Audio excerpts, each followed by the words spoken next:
हाजिर दिमागी की ताकत, एक बेरोजगार आदमी की कहानी, तहरीकी कहानी। रोहन कई महीनों से बेरोजगार था। हर दरख्वास्त जैसे किसी ब्लैक होल में गायब हो जाती थी और हर इंटरव्यू हम आपसे राब्ता करेंगे जैसे शाइस्ता मगर ठोस अल्फाज के साथ ख़त्म होता था। मायूसी उसकी वाकिफ साथी थी, लेकिन रोहन इन नाकामियों के बावजूद अपने दिमाग को तेज़ रखने की कोशिश करता था। अक्सर अपने इर्द गिर्द की दुनिया का मुशाहिदा करता था, जो उसकी तज्जियाती फितरत से पैदा होने वाली एक आदत थी। एक तपती दोपहर पार्क में बच्चों को खेलते हुए देखते हुए रोहन ने एक अजीबोगरीब मंजर देखा। एक आलीशान कार धूल की तह के बावजूद चमक रही थी। सड़क के किनारे आकर रुकी। एक खुश लिबास शख्स वाज़े तौर पर परेशान कार से बाहर निकला और फ्रेंटिकली अपनी जेबें टटोलने लगा। चाबी गाड़ी के अंदर रह जाने और दरवाज़ा बंद हो जाने से उसका चेहरा मायूसी और परेशानी से भर गया। वो बेचैनी से टहलने लगा, कुछ फ़ोन किए और तेज़ी से मायूस होता गया। पार्क में ज़्यादातर लोग बस देख रहे थे, कुछ थोड़ी बहुत शॉर्डन फ्रॉइडे के साथ, दूसरे हल्की सी दिलचस्पी के साथ। ताहम रोहन ने सिर्फ देखा नहीं, उसका दिमाग पहले ही काम कर रहा था। उसने अपनी बेंच के करीब तार का एक छोटा लावारिस टुकड़ा देखा, जिसका इस्तेमाल पैकेजिंग को महफूज करने के लिए किया जाता है। उसे एक डॉक्यूमेंट्री में ताला बनाने वालों के द्वारा इस्तेमाल किए जाने वाले एक ख़ास किस्म के औजार की याद आई, जो एक छोटे लिवर को चलाता है। एक लम्हे की भी देरी ना करते हुए रोहन कार के पास चला गया। माफ़ कीजिए न सर, उसने पुरसुकून मगर मजबूत लहजे में कहा। लगता है आपने अपनी चाबियां गाड़ी में बंद कर दी हैं।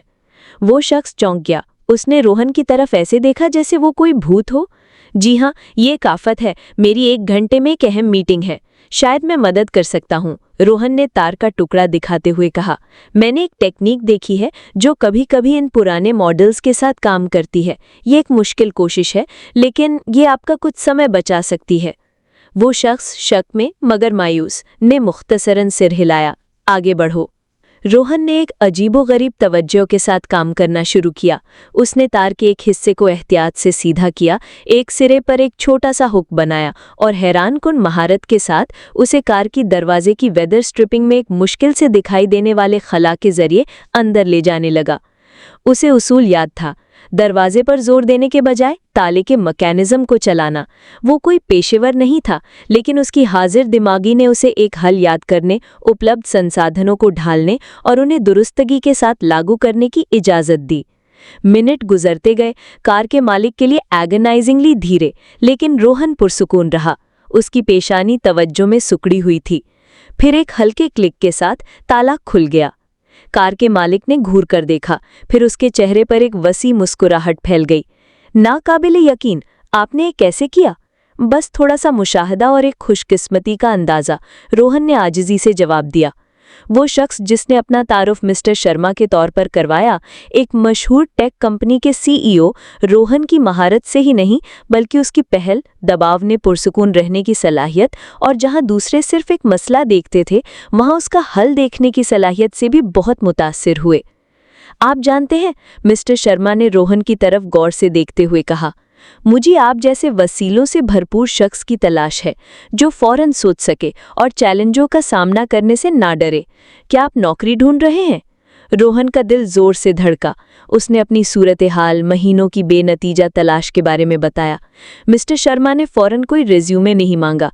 इसके बजाय उन्होंने रोहन को अपने ऑफिस में मुलाकात के लिए मदऊ किया। इस मुलाकात से गैर मतवक्का नौकरी की पेशकश आई, एक ऐसे शोबे में नहीं जिसके बारे में रोहन ने इब्तिदाई तौर पर सोचा था, बल्कि एक किरदार में जिसमें मसला हल करने, तज्जियाती सोच और सबसे अहम हाजिर दिमागी की ज़रूरत थी। एक आम बहरान के लम्हे में रोहन की तेज़ सोच ने न सिर्फ एक अजनबी का मसला हल किया था, बल्कि उसके लिए एक ऐसे मुस्तकबिल का दरवाज़ा खोल दिया था जिसका उसने कभी ख्वाब देखने की भी हिम्मत नहीं की थी। रोहन की कहानी इस बात को हाईलाइट करती है कि सख्त तरीन वक्त में भी हाजिर दिमागी को बरकरार रखना एक आम सूरत हाल को एक गैर मामूली मौके में तब्दील कर सकता है। ये बाखबर रहने, मुआफिक होने और काम करने के लिए तैयार रहने के बारे में है, चाहे आगे का रास्ता फौरन वाज़े ना हो।